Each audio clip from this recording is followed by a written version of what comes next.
So finally and happily, I get a chance to introduce Astronaut Jim Kelly, retired Colonel of the Air Force Jim Kelly. Colonel Kelly has flown twice, STS-102 and 114. He's done amazing things as the pilot, and he is now the branch chief Capcom for all of the capsule communication.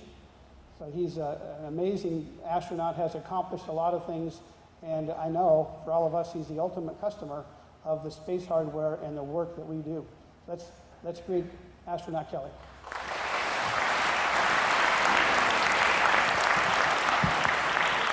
Afternoon, everybody. Well, it's a delight for me to be here. As astronauts, we do a lot of cool things, and this is one of my favorite things that we do as astronauts. I'll talk to the Wheelift guys first, but for the students, you can listen up to this because it's really important. I go to a lot of places and see a lot of things. I've been with NASA for 20 years. I was at the Air Force for about 10 years before that. And when I came to NASA, I was like a lot of people where it's all big rockets and very sexy stuff, you know, fire coming out the back end and all those things. And that's what people see. And people see the guy in the blue uniform, like me standing up here. We kind of stand out when we wear this. And then I take it off and I'm like Superman. It goes away, which is good. But everybody sees the very visible part of NASA, but the real thing about America's space program is exactly what you guys saw here today. Every single member of the Wheelift team that you guys saw today is a member of America's space program. And every single one is responsible for sending someone like me into space and bringing me back safely. And it's a very, very tough business. I flew on STS-114, which was right after Columbia happened, so I lost 7 very close friends in that accident. If you guys haven't heard about it, you can go back and take a look at it, Google it. But unfortunately, we lost the vehicle and all 7 crew members on it. And each and every single person in this room that works at this company and all the other companies out there around America that build our space machines are responsible for making sure that we send folks safely into orbit and back down on the ground. So I'd like to give a big hand to Dave and his Wheelift team.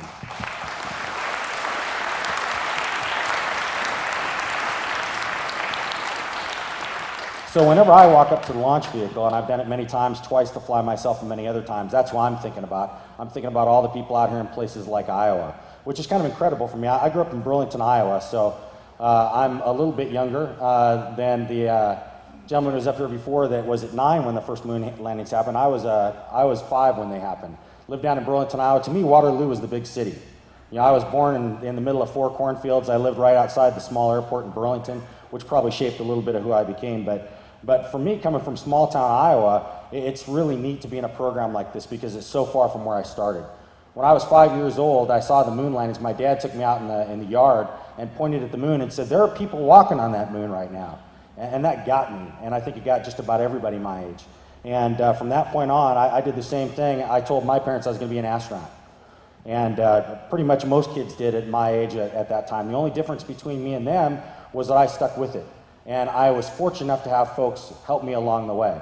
And so that's a big part of what we do when we come out and talk at STEM education and those kind of things is NASA is not just me, it's not just the rockets, it's everybody involved with NASA out here in Iowa, wherever they happen to be. It's you guys that support NASA, that come out to things like that. Any one of you could be working on a NASA program, and we'd love to have you. We're looking for smart and talented kids like you guys are. Whether it's as an astronaut, I know there's a lot of robotics kids out here that work on robotics, and I actually ran both arms when I was up in space. I ran the space shuttle arm and the space station arm.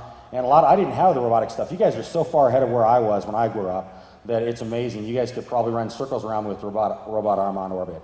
But so I grew up here. I went to the Air Force Academy. I flew with the Air Force for about 10 years and ended up just putting my package in to become an astronaut. And the real critical thing that I like to tell all kids out there is that really there's only one person in this room that can absolutely keep you from achieving your dream, whether that dream's to be a baseball player or to be an astronaut or to be an architect. Whatever your dream is, there's really only one person in this room that can absolutely stop you from doing it, and that's you. Parents can't stop you, teachers can't stop you, friends can't stop you, so don't give up on your dream. And those 3 names I just put out there are critically important. Have your parents support you. There's great teachers in this room that can support you along the way. I had my share that pushed me along in math and science and helped me make it through the programs. And friends, picking friends that believe in your dream like you do. So if you've got a dream to be standing up here someday with a blue suit or flying to Mars, like we were just talking about, then stick with it, you know, and just keep trying to do it and keep doing interesting things. The other thing is make sure you have fun in life. You don't get to be standing where I am without having fun. It is all about teamwork, and teams are all about having fun. It wouldn't be any fun to go fly in space on your own. We've only had a few people do that, 6 people, but but that wouldn't be any fun. We pick team members. We pick people that are part of teams. And I love seeing all the guys come up here and take team photos, because that's what it's all about. All my photos in general, other than the ones that you guys got today, are taken with the teams that I work with at NASA. So teamwork is a huge thing for us. So I'll end this part of it by just saying to every single one of you out here, figure out what your dream is, hold on to it. If your dream changes, that's fine, hold on to the new one. But figure out what you want to do in life, have fun doing it, and don't ever let go of it. And surround yourself with people that believe in your dream for you as much as you do.